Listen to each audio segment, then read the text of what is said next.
अगर आपसे कहूँ आपको 1 करोड़ लिखना है, लेकिन ट्विस्ट ये है कि इसे केवल 3 डिजिट में लिखना है, क्या लगता है लिख पाओगे? ऐसा करना बहुत बहुत बहुत ज़्यादा कॉम्प्लेक्स है। लेकिन आज से 4000 साल पहले सेंट्रल अमेरिका के घने जंगलों में रहने वाले कुछ लोगों की गणित इतनी ज़्यादा स्ट्रॉन्ग थी कि उनके पास ना कोई कैलकुलेटर, मोबाइल और कोई लैपटॉप था, फिर भी वो केवल 3 निशान के जरिए हजारों करोड़ों अरबों तक की कैलकुलेशन बड़े ही आसानी से कर लेते थे। एक डॉट जिसका अर्थ होता था एक सीधी लाइन जिसका अर्थ होता था 5 और एक सीप का आकार का निशान जिसका अर्थ होता था 0। केवल इन्हीं 3 डॉट्स के जरिए वो हजारों करोड़ों की कैलकुलेशन बड़े ही आसानी से कर लेते थे।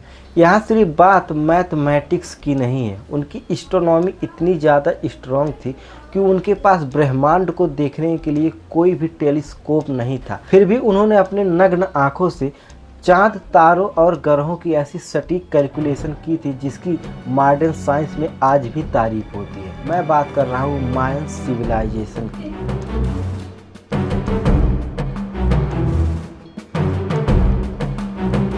माया सभ्यता का नाम सुनते ही लोगों के मन में 2012 की वो मशहूर अफवाह याद आती है जब 21 दिसंबर 2012 को पूरी दुनिया खत्म होने वाली थी। देखिए 21 दिसंबर 2012 को कयामत आ जाएगी।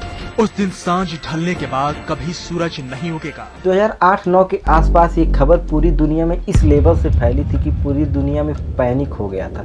आज तक के इंटरनेट इतिहास की ये सबसे वायरल अफवाह खबरों में से एक है।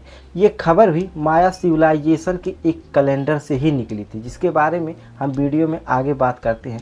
फिलहाल बात कर रहे हैं कि इस सिविलाइजेशन में कुल 1 करोड़ से ज़्यादा लोगों के होने के प्रमाण मिले थे, जो कि उस टाइम की बहुत ज़्यादा पॉपुलेशन में से एक थी। इनकी वास्तुकला, astronomy, mathematics, water management system, agriculture इस लेवल का एडवांस था कि दुनिया में उस समय उभर रही और मानव सभ्यताएं या उनसे भी पुरानी मानव सभ्यताएं जैसे इंडिया की इंडस वैली सिविलाइजेशन, मिस्र की सभ्यता, मेसोपोटामिया की सभ्यता, इन सब से कई मामलों में बहुत ज़्यादा आगे थे। लेकिन एक दिन कुछ ऐसा होता है जो आज तक के साइंस का सबसे बड़ा रहस्य है। इतने एडवांस और घने आबादी वाले लोग इन जंगलों में कहीं गायब हो जाते हैं, बिना किसी आवाज़ के, बिना किसी निशान के, और पीछे छोड़ जाते हैं अपनी ये रहस्यमयी यादें।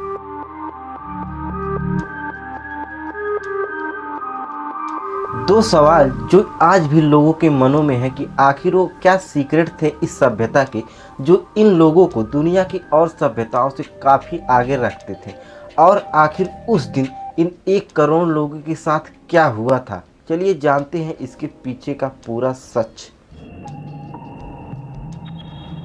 साल 1839 जॉन लियोड स्टीफेंस एक अमेरिकन एक्सप्लोरर और फ्रेडरिक कैथरोड एक ब्रिटिश आर्किटेक्ट, इन दोनों को लोकल लोगों से एक अफवाह सुनने को मिलती। अफवाह ये था कि हॉन्डुरास और ग्वाटेमाला के गहरे जंगलों में एक प्राचीन शहर और पत्थरों का महल दबे हुए हैं। ये अफवाह इतना ज़्यादा स्ट्रांग होता है कि ये दोनों अपनी जान जोखिम में डालकर इन जंगलों में घुस जाते हैं। महीनों तक भयंकर मच्छर, दलदल, खतरनाक रास्तों से गुजरने के बाद इन्हें आखिरकार वो दिखता है जिसने दुनिया का इतिहास बदल दिया। घने जंगलों के बीच कोपेन नाम का एक माया सभ्यता का शहर खोज निकाला था। स्टीफेंस हर जरूरी जगह का रिसर्च करते और कैथरोड्स उन खंडहर, अजीबोगरीब मूर्तियों, पत्थरों पर लिखी रहस्यमयी भाषा का एकदम बारीक ड्राइंग बनाते। 1841 में इन दोनों ने अपनी रिसर्च पर एक किताब पब्लिश करी, incident of travel in central America, और जैसे ही ये किताब छपी पूरी दुनिया में तहलका मच गया। 1839 की खोज तो सिर्फ एक झांकी थी। शुरू में लोगों को लगा कि केवल 1-2 शहर ही होंगे, लेकिन जैसे जैसे 19वीं और 20वीं शताब्दी में यहाँ खुदाइयाँ आगे बढ़ीं, जो सामने आया उसने अमेरिका और यूरोप के वैज्ञानिकों के होश उड़ा दिए। ये पूरी सिविलाइजेशन मैक्सिको के दक्षिणी हिस्से से लेकर उत्तरी मध्य अमेरिका, होरोडोस और अल साल्वाडोर तक फैली हुई थी। टोटल में 30 लाख स्क्वायर किलोमीटर का एरिया। इसे अगर आज के टाइम से कंपेयर किया जाए तो ये पूरे इटली देश के बराबर होता है।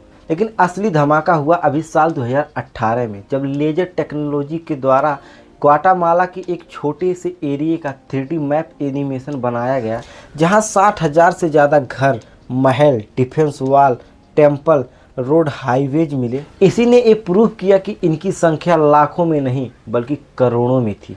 अभी तक के शोध के अनुसार छोटे बड़े कुल माया सिविलाइजेशन के 4,000 से ज़्यादा साइट्स ढूंढे जा चुके हैं, जिनमें से कुछ सबसे फेमस है अडूरोस का कोपेन शहर, मैक्सिको का चेचेन इतिजा। ये इतना भव्य और एडवांस शहर है कि इसे दुनिया के 7 अजूबों में भी काउंट किया जाता है।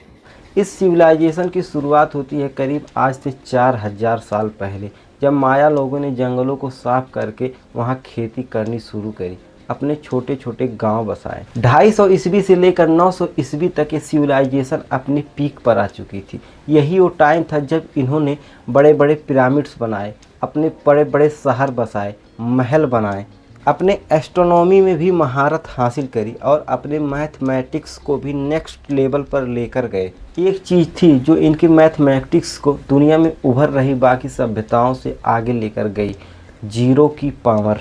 हम इंडियंस को इस बात पर गर्व होता है कि आज से करीब 1500 साल पहले आर्यभट्ट ने दुनिया को जीरो का कॉन्सेप्ट दिया, तभी से दुनिया को गिनती आई।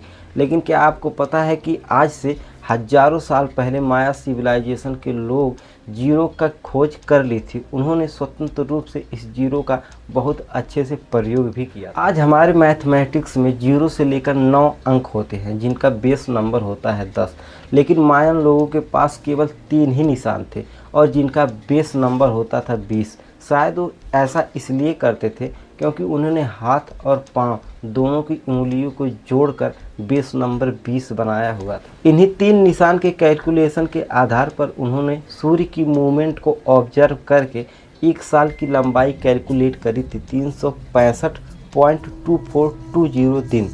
आपको जानकर हैरानी होगी कि आज के एडवांस मॉडर्न साइंस के अनुसार एक साल की एक्चुअल लंबाई होती है 365.2422 दिन। की सबसे प्राचीन व मशहूर पुस्तक ड्रेसडन कोडेक्स में शुक्र ग्रह की चाल को भी कैलकुलेट किया गया है 584 दिन, जिसे आज मॉडर्न साइंस के हिसाब से कैलकुलेट किया गया है 583.92 दिन, यानी एक्यूरेसी लगभग 90.99% सही थी। आज के कैलेंडर में जहां एक साल में कुल 12 महीने होते हैं, वहीं मायन कैलेंडर में एक साल में कुल 18 महीने होते थे। एक महीने में कुल 20 दिन होते थे, जिन्हें वो लोग एक सोलर कैलेंडर में कैलकुलेट करते थे, जिन्हें हाब कहा जाता था। 2012 में जो दुनिया खत्म होने की अफवाह उड़ी थी, वो भी इसी एक हाब कैलेंडर की ही देन थी, क्योंकि मायन लोगों ने 21 दिसंबर 2012 तक की ही हाब कैलेंडर की निर्माण करी थी। इसीलिए इस कैलेंडर को पढ़ने वाले लोगों को लगा कि 21 दिसंबर 2012 को ये दुनिया खत्म हो जाएगी। लेकिन सच बात ये थी कि उस दिन उन लोगों के साथ कुछ ऐसा हुआ कि उससे आगे कैलेंडर बनाने वाला कोई बचा ही नहीं। उन लोगों के साथ उस दिन क्या हुआ था, इस सबसे बड़ा रहस्य है, जिसके बारे में अगर आप वीडियो देखना चाहते हैं तो नीचे कमेंट्स में लिख के ज़रूर बताइएगा। बहुत बहुत धन्यवाद।